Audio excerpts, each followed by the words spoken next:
Shri Shri Radha Madhav ki Jai. Jai Shri Jagannath Baladev Subhadramai ki Jai. Shri La Prabhupada ki Jai. Shri La Gurudeva ki Jai. Ananta Kori Vaishnavinda ki Jai. Nitai Gaura Premanande.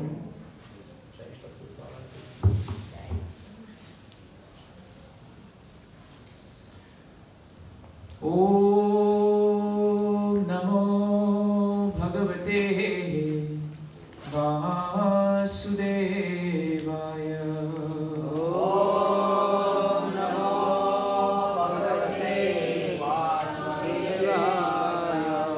Om Namo Bhagavate Vasudevaya. Om Namo Bhagavate Vasudevaya. Om Namo Bhagavate Vasudevaya.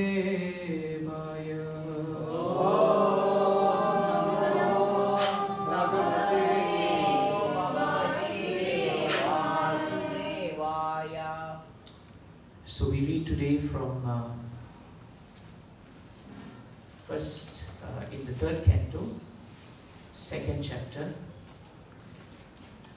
Which verse is it? Is it 13? Yes.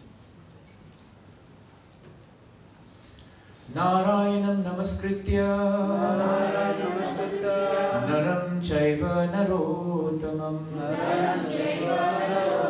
devim saraswatim vyasam tato jayamudire. Before reciting the Srimad Bhagavatam, which is the very means of conquest, one should offer respectful obeisances unto the personality of Godhead, Narayana, unto Nara Narayana Rishi, the supermost human being, unto Mother Saraswati, the goddess of learning, and unto Srila Vyasadeva, the author. Nasta Praeshu Abhadreshu Nityam Bhagavata Sevaya Bhagavati Uttama Shloke Bhakti Bhavati Naishtiki. By regular attendance in classes on the Bhagavatam and by rendering of service to the pure devotee, all that is troublesome to the heart is almost completely destroyed, and loving service unto the personality of Godhead, who is praised with transcendental songs, is established as an irrevocable fact. Jai Vritra Srimad Bhagavatam ki. So we welcome devotees today to the class of Srimad Bhagavatam. We look at third canto, second chapter, and the verse will be verse 13. Yadharma suno batarajasuye Niriksha driksvastayanam trilokaha Karsnyena chadye hagatam vidhatu Arvak shritau kaushalamiti amanyata Yadharma sunor batarajasuye Nirikshya draksvastayanam trilokaha Asnyena chadye hagatam vidhatu Arvak sritau kaushalamantyamantyata Yadharma sunor batarajasuye Nirikshya drikswastyayanam trilokaha. Asnena chadye hagatam vidatu. Arvak shritau kaushalamithya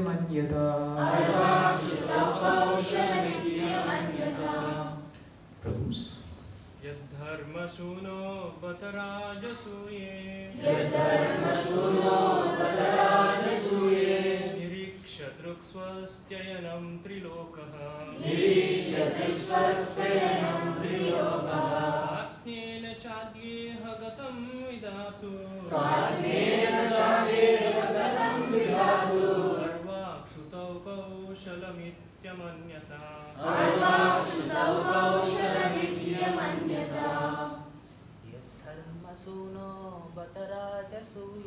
Yadharmasuno batarajasuye Nirikshatrukswastyayanam trilokaha. Asnena chadye hagatam vidatu Arvak shrutau kaushalamithya Mataji's.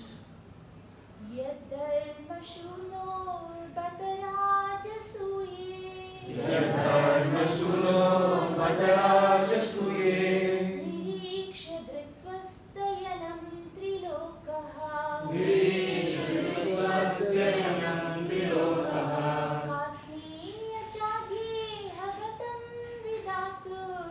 Asnena chadye hagatam vidatu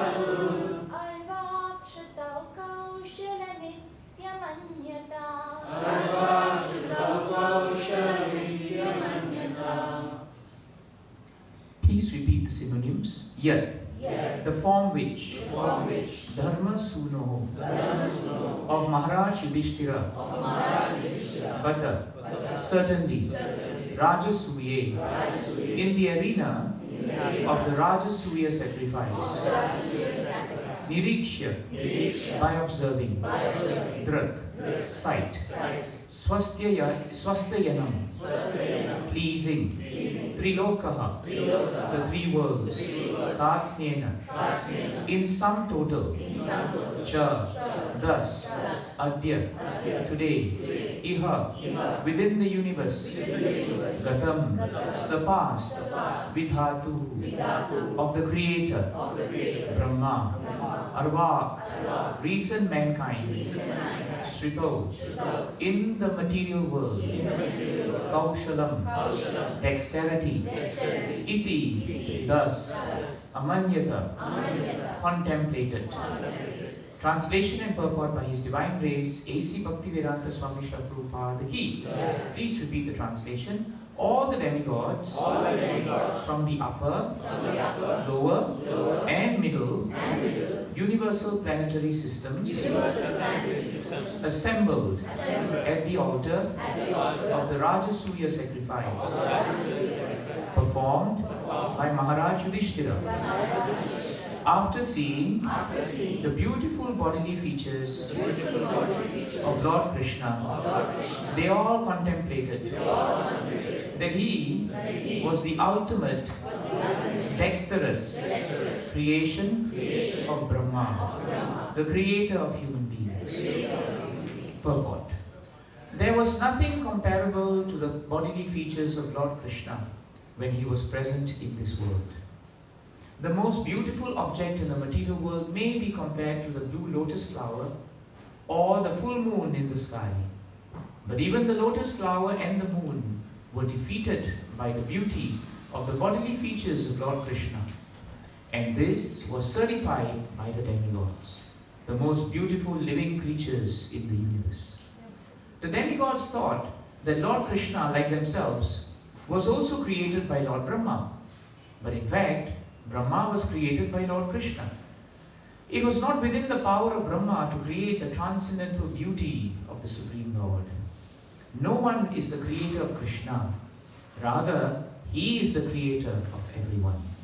As He says in Bhagavad Gita 10:8, Aham sarvasya prabhavo mattaha sarvam pravartate. Om Ajnana-timirandasya Jnananjana-shalakaya Chakshurunmilitam yena Tasmai Shri Guruve Namaha. Sri Chaitanya Manobhishtam Sthapitam yena bhutale Swayam Rupa Kadamayyam Dadati Swapadantikam.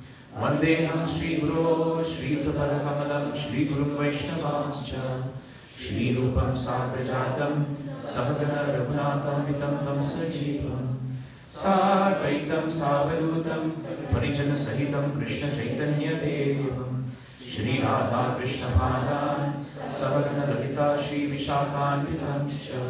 He Krishna Karna Sindhu Dina Bandho Jagatpate Gopesha Gopika Kantha Radha Kantha Namostute Tapta Kanchana Gaurangi Radhe Vrindavaneshwari Vrishabhanu Sute Devi Pranamami Hari Priye Vancha Kalpatarubhyascha Kripa Sindhubhya Evacha Patithanam Pavanebhyo Vaishnavebhyo Namo Namaha. Jaya Sri Krishna Chaitanya Prabhu Nityananda Shri Advaita Gadadhara Srivasadi Gaura Bhakta Vrinda. Hare Krishna Krishna Krishna Hare Hare Hare Rama Rama Rama Hare Hare. So we welcome devotees to this morning's Srimad Bhagavatam. I think from next week what we will do is whenever we do Bhagavatam, we spend 5 minutes reading Prabhupada Nectar. By seeking the blessings of Srila Prabhupada and hearing something wonderful about His Divine Grace's pastime, it will become very pleasing and it will be the right platform for us to have the right mood for Bhagavatam. So I have a copy of Prabhupada Nectar. I think I'll just bring it. And that's what we used to do for many years. But somehow, sometimes when programs morph, sometimes some things are here, some things are there. So we have to remind ourselves that we have to start by hearing Prabhupada. So this verse is actually continuance in the topic of remembrance of Krishna. The entire chapter is on remembrance of Krishna. And actually remembrance of Krishna starts actually by hearing about Krishna. One cannot remember someone unless one hears about them very well. When we hear and hearing attentively, then it becomes very much easier to repeat what we hear.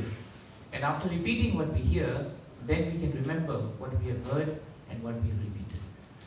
That's why the process, Srila Prabhupada said, is Shravanam, Kirtanam, Vishnu, Smaranam. And this Smaranam is the topic of this entire chapter. This entire chapter is known as Sri Krishna Smaranam, because we are trying to remember Krishna. So here you find that in this verse also, the devotees are urging us to remember a pastime.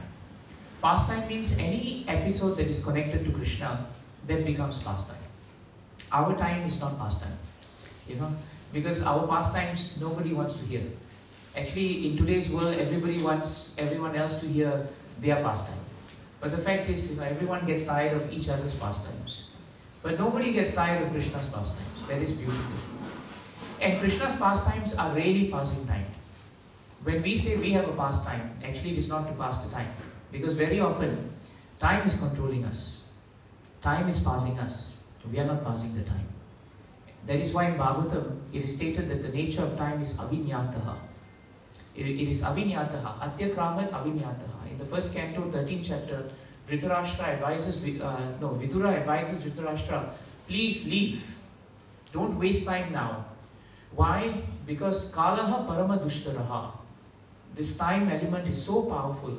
The nature of time is to destroy what we have. This we must accept. Whatever that is born in this world, time will destroy. It's only a matter of time, as they say. So whatever time we are passing, actually we think we are passing time. But we don't realize that actually time's nature is, it is avinyata, meaning it is imperceptible. You cannot catch time, but time always catches you. And the other point that's important is atyakramat. Atyakramat means overtake. So actually the nature of time is that eventually it always overtakes us. Always overtakes us. That is why as devotees, we must be very careful about how we use our time. Using time in the service of Krishna will ensure that time doesn't destroy us. If we don't use time in the service of Krishna, then time consumes us. This is very simple but very important formula. And time, because time's nature is that it agitates. So, whenever we come in contact with time without Krishna, we also become agitated. This point we don't realize. The reason for the agitation in the material world is because we don't realize that we have no time and that time is catching us. That is why we become agitated. Now you see, we're always watching the time. Okay, we started the class now, we must finish at a certain time. So there's agitation. And then after a certain time, I have to do this on a Sunday, I have to buy this from Mustafa, then tomorrow morning there's work. So it's always an agitation. So there's no such thing as we say, I'm just passing time. No such thing actually. But when Krishna is passing time, he's really passing time. Why? Because Krishna has nothing to do in the world. Bhagavatam clearly tells us that Krishna has no occupation. Of course, Krishna says in Bhagavad Gita, he has to keep himself active so that the whole world will follow his example. But other than that, Krishna is so powerful, just by spending his time in the remembrance of devotees and serving devotees and giving association with devotees, he is maintaining the whole creation. He is creating the whole creation and he is also annihilating the whole creation. So that is why when we remember Krishna, this remembrance makes us very purified. And purification by remembrance of Krishna leads to lack of agitation. The more we remember Krishna, the less agitated we are. It's a very good test to see how much you are remembering Krishna. If supposing some elements of material creation provoke you, that means your remembrance of Krishna is not strong. But if after the provocation you can immediately remember Krishna, then that provocation becomes our friend. Because on the basis of provocation, we are increasing our remembrance of Krishna. Vipadaha santuta sasya tatra tatra jagadguru. This is what Kunti Mata says. She's praying for difficulties because in difficulties there are agitations. So devotees don't mind if there are challenges. And all these challenges were faced par excellence by Yudhishthira Maharaj and the Pandavas. And that is why this verse starts by saying that Yudhishthira Maharaj was the most qualified personality to perform the Rajasuya sacrifice. By the end of the end of the Mahabharata war, when the Pandavas won the war, it was very, very clear already that the Pandavas were righteous and pure devotees. And at the Rajasuya sacrifice, when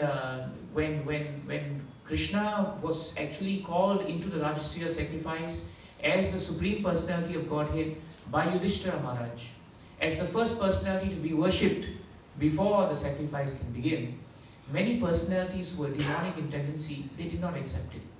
If you recall Mahabharata, you will know Shishupal was the one who stood up and made the most noise. So actually, even at that point of time, there were people who could see Krishna. This is the point Prabhupada brings up. They saw Krishna. They had darshan of Krishna. But because their eyes were not anointed with premanjana, in other words, there was no ointment of love for Krishna, so whatever that they saw of Krishna, they could not understand who Krishna is. This is how sometimes, if our consciousness is not correct, we may be able to see the deity, but it is only material sight. But it is not the spiritual sight. So therefore, at the Rajasuya sacrifice, Maharaj Yudhishthira was considered to be the most exalted personality. And that is why he had the right, the adhikar, to perform the Rajasuya sacrifice. But despite the fact that the Rajasuya sacrifice was so wonderful, and Bhagavatam and Mahabharata tells us, you had the most amazing personalities coming. You had all the Devatas. The description here is the Devatas from the upper, lower and middle universal planetary systems. They all came. In other words, the Devatas don't only occupy Swargaloka. They are also very great personalities who also occupy other parts of the planetary system. This is important. For example, Kuvera does not stay in Swargaloka, but he is considered Devata. So like that, all the Devatas were invited. And Prabhupada writes that the Devatas are considered, he translates, the Devatas are considered to be the most beautiful creatures. Prabhupada writes in the purport, no one in the entire three worlds look as beautiful as the Devatas. If you read about descriptions of how the Devatas, the Apsaras, the Gandharvas, the Chanaras, the Siddhas, how they look in Bhagavatam, you realize that compared to them, human beings look very ugly. We look very bad, Most of us, either have no hair, no teeth, our skin is very bad, there's no effulgence, no tejas to us. In the morning, especially when we come for Bhagavatam, we really look very tired. So, no one looks very bright-faced, it's very difficult. But in the higher planets, you find in the description of the kingdom of God, you find description of the structure of the universe in the 5th canto, you find that these devatas, they look very beautiful. When Urvasi met Pururavas, and it is described in the 9th canto of Bhagavatam and the 11th canto, Aila Gita, you find that there's a stark difference between the description of how Urvasi looks and even how Pururavas, the best of men, look. Urvasi's look was so beautiful that no woman in this world could even hold a candle to her in terms of beauty. So it is very clear that the devatas, their beauty was no match in all 3 worlds. But when everyone came for the Rajasuya sacrifice, instead of Yudhishthira Maharaj becoming the center point of all the attention, only Krishna became the center of everybody's attraction. Why? Because the Bhagavatam tells us, after they saw the bodily features of Krishna, here Prabhupada is specifically translating that the devatas, they saw Krishna, but they saw his bodily features. They were attracted by his bodily features. Krishna did not speak so much in Rajasuya sacrifice. He was seated, but he did not have to speak for people to become attracted. He was completely beautiful. And that is why when the beautiful features of Krishna was there, the devatas thought, oh, this Krishna must be the highest creation of Brahma, the most perfect creation of Brahma. So actually, in this verse, in one sense, the devatas show us the mistake that they are making.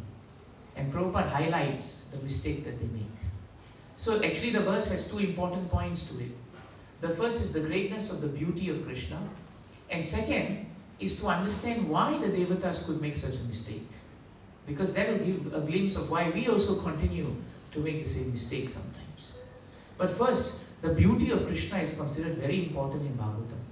If you read Chaitanya Charitamrita, if you read Bhakti Rasamrit Sindhu, you find there is one nice verse where Rupa Goswami sings very famously, and Prabhupada liked this verse very much. Smeram bhangi traya parichita sachi vishtirna drishtim vamsi nyasta adara kilashayam ujvala chandrakena govindam makyam hari tanumitaha keshi tirtha upakante ma prekshita stavayadi sakhe bandhu sange astirangaha. This verse is the verse that best describes the beauty of Krishna and the effect of the beauty of Krishna. So actually, this whole verse that we are looking at today is subsumed in this one verse that Rupa Goswami chants in Bhakti Rasamrit Sindhu. The translation is very nice. Rupa Goswami says, my dear friend. So actually, he is addressing all of us. He calls us as my dear friend. And he says, if you are indeed attached to these worldly friends, if you are attached to family, if you are attached to friends, if you are attached to society, and that is true of all of us, isn't it? Very often, while we are doing devotional service, the real challenge of taking up devotional service is to put it in the center of our lives. Because generally the center of our lives happen to be this material world. And very often we are dictated by society, by what society thinks we are very, very careful of. We are also very particular about our friendship. We are also particular about love in this world. So Rupa Goswami warns us that, my dear friend, if you want to be attached to these worldly things, then do one thing. Ma prekshitas. Na means no in Sanskrit. If you have double na, it becomes ma. And ma means no, absolute no. So he says, you please don't do one thing. You please don't look at the smiling face of Lord Govinda. He says that there is a boy, and he's standing on the shores of the Keshigar, by the bank of the Yamuna river. This boy is bent in 3 sides, 3 bhangi. And he has a sideway and a sidelong glance. Sideway and sidelong are together. Sideway because he doesn't look at you straight. Krishna's nature is that he's crooked. So he never does anything straight, Even he looks at you, he doesn't look at you straight. Have you noticed how sometimes people don't look at us straight? You walk past them, they don't see you. Then you pass them like that. Right? They do that very often, So there is sidelong. That is also coming from Krishna. We think it is from us, but actually it's coming from Krishna. Krishna is the originator of the sideway, sidelong glance. So Rupa Goswami says, there is this boy, and his name is Govinda. And he's standing by the banks of the Yamuna near the Ghat of Keshi. And he's so beautiful. Why is he so beautiful? Because first, he's bent in a very beautiful shape. And this bending again is the crookedness of Krishna. Again, Krishna is not straight, Because very often, to bring us to Krishna consciousness, Krishna very often has to cheat us. Because if we are not cheated, then our experience is we don't take up Krishna consciousness. So very often you find the whole of Bhagavatam, there are so many cheating stories. For example, Diti wanted to kill Indra. So she convinced Kashyap. Then what happened was Kashyap thought, oh my God, I promised Diti that I will give her whatever she wants. And Diti said, I want the child to kill Indra. And Kashyap thought, what to do now? So he thought, my wife has cheated me by being sweet, so she can get the boon she wants. So now I have to cheat her. So he said that there is a vow you must take for 1 year. It's Pumsavana vow. If you take it for 1 year and you don't break any of the vows, you will get a son who will kill Indraha. But if you break anything in the vow, then you will have a son who will become friendly to Indra, also Indraha. So she thought, all right, now tell me what I must vow. So he said, the first thing you must do is don't be envious. Second, don't be angry. Third, don't mean harm to others. Does this all sound very funny? Because the exact thing that she wanted was these 3 things. But he's telling her, if you want a son who's going to kill Indra, you first cultivate these 3 qualities. Non-enviousness, no harm for others, and then become fixed in devotional service. So very often, devotees follow the parampara of Krishna. How many of us came to Krishna consciousness because some devotee nicely tricked us and had nice prasadam? And after having wonderful prasadam, we thought, never mind, the lecture is boring, but at least at 8:30 there's nice prasadam. And we came. If you go to any center in the world, you'll find during lecture 20% attendance. Suddenly, lecture finishes, 80% spike. Everybody has come. I remember in Lakshman Temple, Brajari Provu had the difficult task. He was given the task of counting how many people are there before he went upstairs. Remember, we used to set up the tables upstairs. He had to count the number of people, then we would put the plates. So he would count it because, Brajari Prabhu is a mathematician. So he would count earlier when the class was going to end. And he would count 60 people. Then he would come up and say 60 people. By the time people came up, there were 80 people. So we would ask him, Brajari Prabhu, you're a mathematician, you're studying mathematics, where did the 20 come? Then he realized between the space he took the lift and came up, 20 people had come. Why? Prasadam time. So actually Krishna is considered Tribhangi because he's never straight in his approach. But that is the only way to change our lives. So that's why this verse is telling us, if you look at the smiling face of Krishna, who is known as Govinda, because he brings so much pleasure by his beauty, the Devatas became mesmerized when they saw the beauty of Krishna, because he is Govinda. Only he can bring pleasure to our senses. Any other material being who brings pleasure to our senses will bring pain with it. Always remember that. Pain and pleasure are 2 pieces, but they are 2 sides of the same coin. Whoever in this world whom you love will bring pleasure to you. But at the same time, in that pleasure, they will also bring you so much pain. This is the nature of the material world. So we waste time running after everyone for pleasure, only to find that with the pleasure comes the concomitant pain. But with Krishna, the moment you see him, then you do anything for Krishna, it is never pain. It is always pleasurable. This is the smiling form of Govinda. He's standing by the banks of river Yamuna, by the Ghat of Keshi. He places his beautiful flute to his lips. And it is described by Rupa Goswami that his lips are like newly blossomed twigs. So if you put this whole picture of Krishna, he says, please don't see the smiling face of Govinda as he stands on the banks of the Yamuna at the Keshi Ghat. He will cast sidelong glances at you. He places his flute to his lips. which seem like newly blossomed twigs. His transcendental body, which is bent in three places, appears very bright. Ujvalam Chandrakena. It appears very bright in the moonlight. This is the greatness of the beauty of Krishna. So our acharyas tell us that the moment we see Krishna, then he's so powerful that just by his beauty, we can actually give up worldly attachments.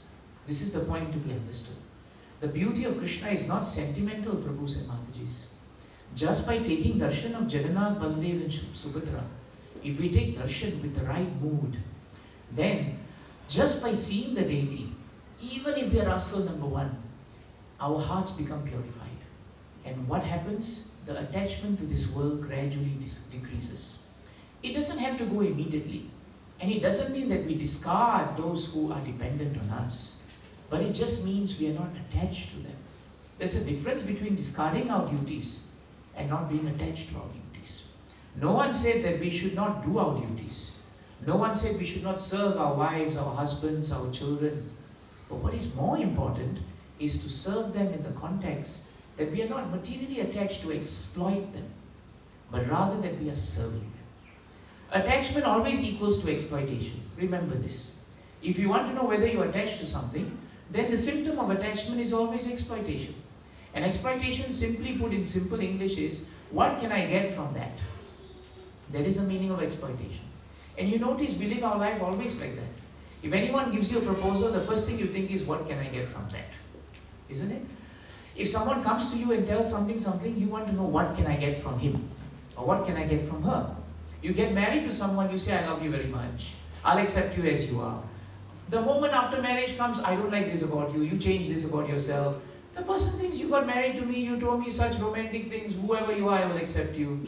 That was at the unexploitative stage. Because you could not obtain the object, you see. But once you obtain the object, then you want the object to serve you. You don't want to serve the object. This is the problem with the material world. But Bhagavatam tells us that when one sees Krishna and one becomes attached to Krishna, then the attitude of exploitation decreases. And instead of trying to utilize something for just our own material benefit, we try to serve in such a way that we also bring pleasure and peace to the hearts of others. And what is wrong with that? That is the noblest thing to do in this world. If a devotee can touch the hearts of other living entities such that they become peaceful in their life and not agitated, then we are really servants of the Lord. Then Krishna becomes very happy.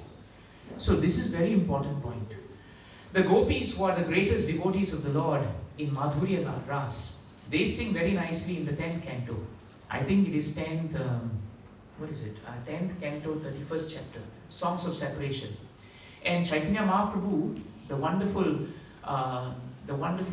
Chaitanya Charitamrita, where he chants, I think this verse is also quoted in the Chaitanya Charitamrita.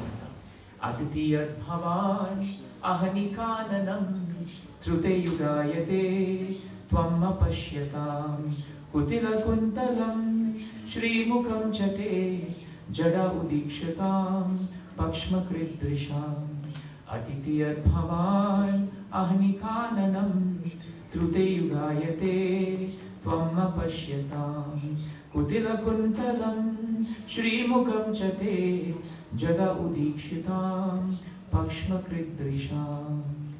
So the gopis are also very attracted to the form of Krishna. They say in this verse, they say that Krishna, when you go to the forest during the day, the gopis are singing. They say, Krishna, in the morning you wake up, then after quick breakfast you go to the forest. Why? Because you go and tend to the cows and the calves. That was Krishna's pastime, to spend time with the cows and the calves. So they say that when you go, at that time, we don't see your sweet face. And the gopis remember Krishna's sweet face because it is framed and surrounded by beautiful curling hair. Krishna's hair is not straight, it is curly. Sometimes, I don't know how you know, but in Singapore we have this culture, those who have curly hair, they want straight hair. Those who have straight hair, they want curly hair. Those who have curly hair, they say we have to rebond the hair, we have to straighten the hair. But this is given to you by Krishna, so why we can't accept it? In fact, Krishna himself has curling hair, so what is the problem? And Krishna never went for rebonding. So he is very happy with what he has. And that's why he's passing his time very peacefully. We are never happy with what Krishna gives us. So whatever time we have, we are passing it in agitated fashion. This is the problem. So the gopis extol the beautiful curling hair of Krishna. And they say that when you go like that, then half a second becomes as long as an entire yuga for us. It goes away. Because you go away for a long time in the day, and then when you come back, right, we see you and you become even more beautiful. Why? Because when Krishna has come back, he has got the dust of the hoof prints of the cows and calves on his body. And that mixed with the rich curls of blackness of his hair, Bhagavatam tells us, makes him look very beautiful. It enhances his beauty. You know. Sometimes when you have small children, Prabhupada in a lecture tried to explain this. He said when you're a small child, you dress him up very nicely, then he goes out and plays football with someone. And then he comes back looking really muddy, looking really perplexed. At that point of time, externally you may scold the child, but internally you say, hey, he looks very nice, you know. People think you're mad. But this is love, you see. So in material world, if you can have this kind of love for a child who looks very dirty, imagine the Supreme Lord when he chooses to look this way. So this is the point Bhagavatam says. So at that point of time, the gopis wait the whole day just to see Krishna. And for the whole day when Krishna has gone, when we come and take darshan of Krishna and then now Sunday we go back, do we really think of Krishna through the day? It's very difficult for us because we say we have so many things to do before tomorrow. But the gopis, they will see Krishna for a little while in the morning, and then for the whole day they would have Krishna Smarana, the remembrance of Krishna intensely. Intensely. Grahe grahe gopavaddu kadambe sarve militva samavapya yogam punyani namani patanti nityam govinda namo daramadaveti vikretu kama kilagopakanya murari pada pitachitta vritti Dadyadikam mohavacha Govinda damo dharmadaveti. These were the two things they were doing. Bilva Mangal Thakur, a great Vaishnava in our line, he says these are the two activities the gopis did. Grahe grahe. In all the houses when they had the free time, they just came together to remember Krishna. That's it. They just buried themselves in remembrance of Krishna. And this is what we should do when we have the time. Just you take out Srimad Bhagavatam, take out Bhagavad Gita, take out Prabhupada's books, and just bury yourself in it. By reading the pastimes of Krishna. Krishna book, for example, is such an amazing book that Prabhupada gave us. Just by reading and rereading and reading all the time, whether you're in the bus, MRT, whether you're getting scolding, you just take out the book and read. People think you're mad, but it doesn't matter. At least you're with Krishna. It becomes very peaceful. So the gopis were doing that long before books were published. They had books in their heart. So they were remembering. So in every house, they remembered Krishna only. And because of that, they were free. Then when they went to the marketplace, because they had their duties to do, they were told to sell all the products of milk, ghee, cheese, right? You have butter, curd, all these things we had. And all these dairy products came from the cows. So the gopis could not follow Krishna, so they just went and they sat by the marketplace. But instead of just selling these products, Bhagavatam tells us, instead of advertising these, they would chant the names of Krishna. They would chant Keshava, Govinda, Madhava. And people coming to buy these things would think these girls are mad. Instead of publicizing what they are selling, they are shouting some boys' names. But they were always remembering Krishna. So that is how, as devotees, we have to steal time to remember Krishna. It is not that because we are working 12 hours a day that we cannot remember Krishna. No. That is the excuse of the mind. All we have to do is steal time to remember Krishna. 2 minutes here, 3 minutes there, 5 minutes there, 10 minutes here, 15 minutes here. Now you add up and you have taken 1 hour of your time today to remember Krishna. It's only whether your determination to remember Krishna is infallible. In the words of the churning of the milk ocean, there is one verse there where the description of Krishna is Ajita, whose determination is infallible. Ajita normally refers to one who cannot fall, but Prabhupada describes Ajita as one who is infallible by determination. So if our determination to remember Krishna cannot fall, infallible means cannot fall, then in any circumstances we will find the way to remember Krishna. We will not run away from trying to remember Krishna. This is the mood of devotee. Even if you complain, even if you sit down and say, Prabhu, I don't have time for Krishna, that time you took to complain, you can remember Krishna. Isn't it? Instead of sitting down and discussing why I cannot remember Krishna, better you sit down and discuss why you should remember Krishna. It is much better.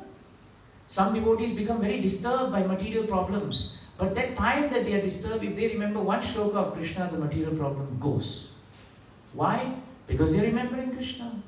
So that's why the gopis, when they chant this verse, that you go and you come back, and we curse the Creator, because in His creation, Brahma, He created the world very nicely. No, we won't fight with Him, the gopis say, but He had one problem. Brahma created eyelids. And when the eyelids blink, at that time, that blinking is half a second, the gopis say. But for them, it is like a yuga. Yuga is thousands and thousands of years. Even if you take the shortest yuga of Kali Yuga, it is 432,000 years. So for them, half a second equals to 432,000 years on the downside, not Satya Yuga. So if you think that way, that's how much the gopis were remembering the form of Krishna. And that's how much they were attached to the form of Krishna. We blink 100 times, but we don't say, oh, I haven't seen Krishna. Oh, blink again, I can't see Krishna. We don't say that, because when we see the beauty of Krishna, we don't contemplate on it. We just see and we go. There's a vast difference between a pure devotee and a struggling devotee. A struggling devotee never contemplates on Krishna long enough. So the mind doesn't rest on Krishna. It goes immediately to other material attachments. That is why we don't absorb Krishna's beauty. But those who sat in the Rajasuya sacrifice, the Devatas, they could see the beauty of Krishna and they became very absorbed. And at the higher levels of devotional service, you find Rupa Goswami meditates, Meram Bhangitraya. He meditates on the form of Krishna. When Prabhupada saw the form of Krishna, I forget which form in Lilamrita, then he chanted this verse. When he saw the form, I think it was Sadbhuj form. He saw the form of Krishna as Sadbhuj or Chaturbhuj. And then he chanted Smeram Bhangitraya. This verse he chanted. So that means these acharyas are telling us that beauty of Krishna is not just based on physical beauty. The beauty of Krishna is deeper. Beauty of Krishna leads to remembrance of pastimes of Krishna. That is why the beauty is very wonderful. So these two verses we must remember. The gopis remembering Krishna and longing for Krishna when they see the beautiful form of Krishna. And then after that, the gopis also sing very nicely. A few chapters before that, they say this very nice verse. Akshvantaram phalamidam na paran vidhama Sakya pashun anuvisheshayato vayasya Vaktram rajesa shutayo anuvenu jushtam Yaiva nipitam anurakta kataksha moksham. Kataksha moksham. This verse is quoted by Chaitanya Charitamrita, but it is actually found in Bhagavatam. I know this. CC, it is 4th chapter of Adi Leela, and it is 155 text. If you look at that, you'll know where it is in Bhagavatam. But the verse is very nice. The gopis say, "Oh friends, the eyes that see the beautiful face of the sons of Maharaj Nanda, those eyes that see the beauty of Krishna and Balaram, those eyes are considered fortunate. As these two sons entered the forest surrounded by their friends, bringing with them the cows, they hold their flutes to their mouths and they glance lovingly upon the residents of Vrindavan. For those who have eyes, we think there is no greater object of vision." Repeat this point, very nice. For those who have eyes, we think there is no greater object of vision. This is the purpose why Krishna has given us eyes. We should always remember that the whole creation is the creation of Krishna. If one develops the mood of the gopis, then wherever we see the hand of Krishna, there is no greater object of vision for us. That is why in all circumstances of difficulty, the gopis could see Krishna.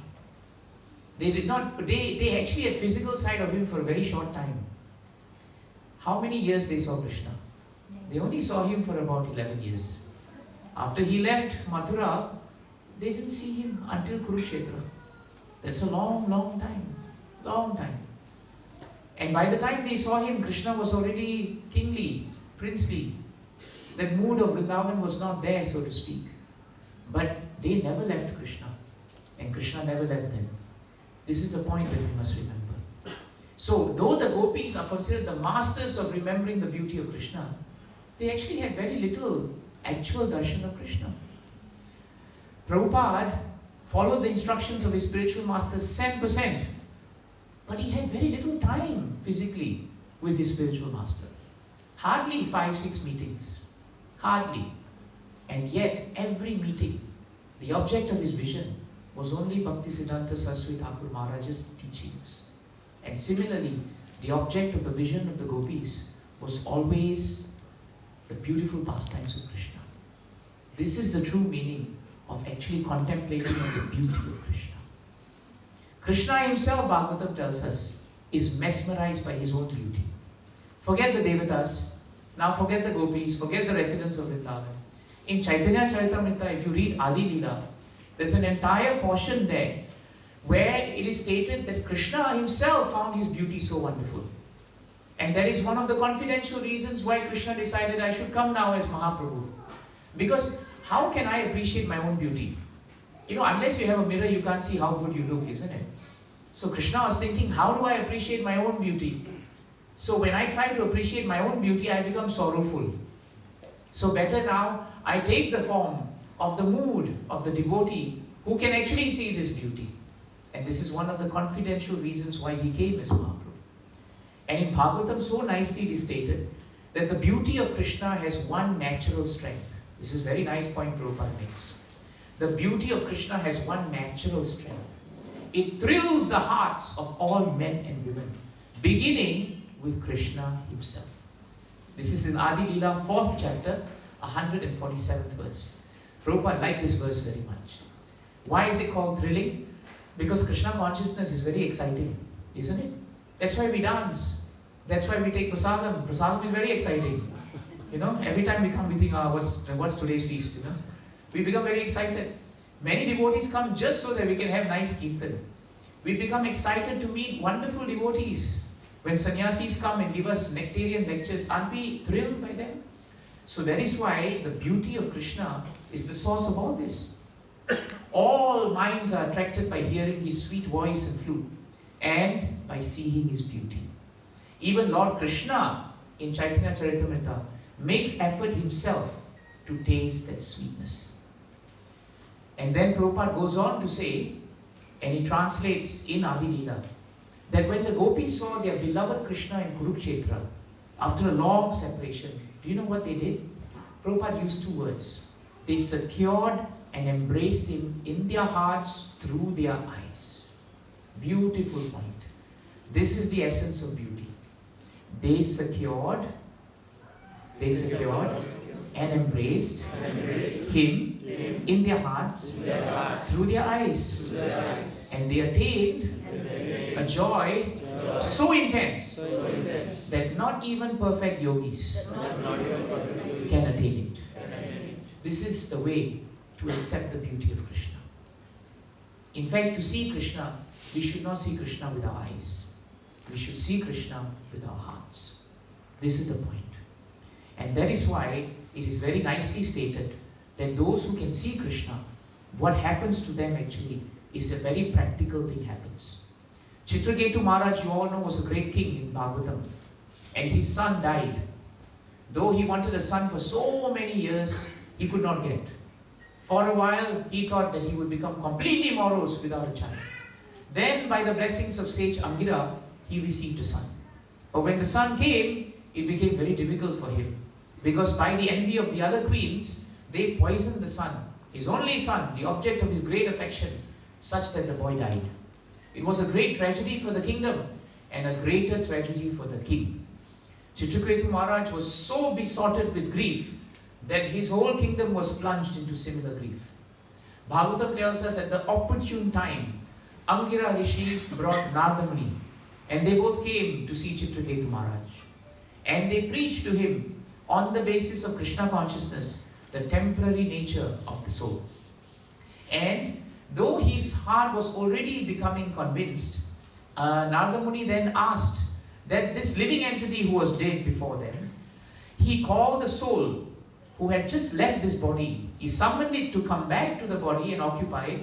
And behold your father who is now lamenting for you.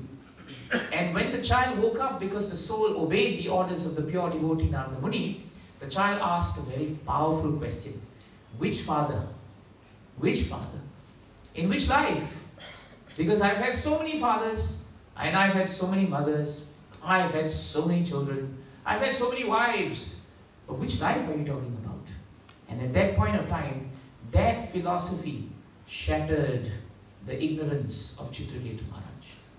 And at that point of time, because he was initiated into Krishna consciousness and given initiation by Narada Muni, he took the wonderful mantra